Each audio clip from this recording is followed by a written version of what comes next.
She keeps her makeup in a ceramic bowl of bullets, beside a jelly jar full of gardenias on an old dresser in Mississippi. We're outside. Tomato plants grow in the bellies of old boats, and she carries a knife just in case she finds something she wants to carve her name into. I swear to God, if I had an Adam's apple, I would tell her to peel it and take a bite. Meaning this time, I am not turning back. I am not turning in. I am turning over every leaf of all my leaving. I am moonlighting as the moonlight. My shine is working overtime just to hear her call me honey. It makes me feel like the bee's knees, like I can finally lose my past, like the keys to the getaway car, like all my effing up might finally be out of gas, like there'll be no more war fought in my name. What if my name is nothing but honey? Do you realize I gave up on this in my 20s? You were the first thing I ever wrote on a vision board. I cannot wait to tell you the truth better than I have ever told the truth before. And no, that does not mean I'm going to tell you that you look like Marilyn Monroe. But you do, and it makes me want to run for president.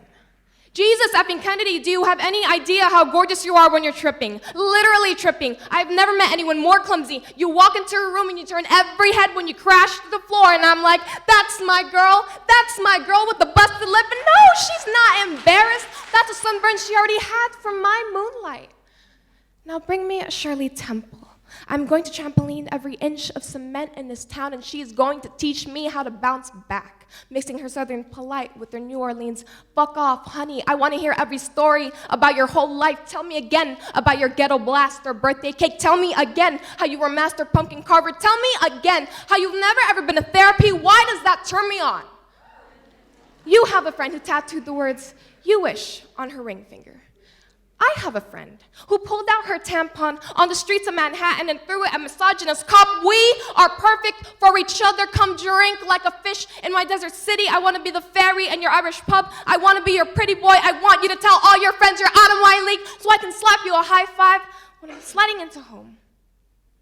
So when I start writing down our love in public poems, you know you can burn all of my books if I don't live up to my word.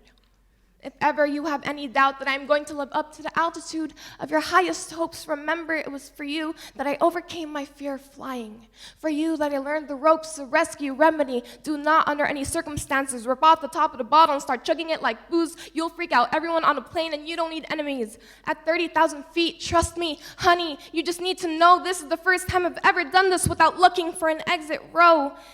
And I'm pretty sure my seat can't float, but I've already fallen from the sky for you. Already said no to the parachute. Already told my mother that you love like a sailor and you love like the war is finally over and you have just come home and you're running down a dock in the harbor and you're screaming my name, you're screaming honey, and I'm screaming don't trip, and you're screaming honey, honey, and I'm screaming baby don't fall down. I am running for your red lips. I am running for your red heart with my red heart red as the Mississippi sunset. Honey, honey, honey.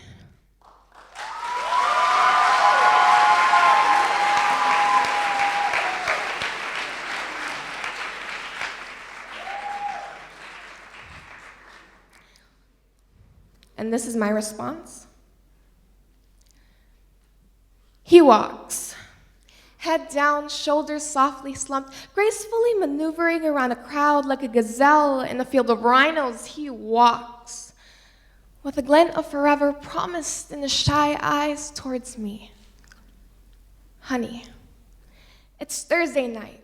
You would have texted me by now, but my phone is still empty. Outside my window, the indigo sky now sprinkled with stars create constellations that look like you.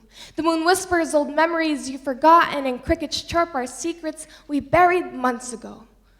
But only I notice. Easily unlocking the locks and breaking the barriers I built to keep you out. I don't understand why I can never seem to let you go. It's like my heart is saying yes, but my mind is saying no, honey. Let me let you go. You stung me with your lips, and as your honey venom replaced the blood in my body, you drank me empty, but I don't mind because you are quicksand I will never get tired of sinking into. You blow me away like typhoon winds and soak me like hurricane rain. See, I feel stupid because while other people are writing poems about real-world problems, my poem is about you and I was too lost in your eyes to realize that you and I was just me. You left on that plane without so much as a goodbye and came back with a souvenir of forget. They say time heals, but the sand in my hourglass hasn't moved since you flew away. 2 weeks felt too long, I waited. I eventually lost track of time waiting for you. I eventually lost myself waiting for you. Honey, I'm still waiting for you. See, words were never really my forte, but when it comes to you, words can't help but cascade down the neurological pathways of my brain, down my spinal cord, into the nerves of my hand, onto the pen that now spills your name in ink. Honey, I admit this poem is going nowhere, but it's not like we went anywhere. What I thought was magic turned out to be just a cheap trick amateur magicians play on gullible children, so I look for you elsewhere. In public parks and in movie theaters. In cookies and cream ice cream, I try to find traces of you. In the songs on the radio and in conversations between friends, one day I hope we can still be friends. One day I hope you find someone who skips sleep just to write poems about you. Someone who appreciates you like a cup of coffee on a Sunday morning. Someone who isn't afraid to jump off their cliff of insecurities and fall, because falling for you isn't hard. In fact, falling was the easiest part. It was colliding with the ground and not into your arms that broke me. So you go play your piano, and I'll strum the strings of my guitar. I've accepted now that our music will never create harmony. I walk, head up, shoulders back, gracefully maneuvering around the crowd like a butterfly just escaping its cocoon. I walk, ready to face the unknown with my wild eyes, away from you. Honey.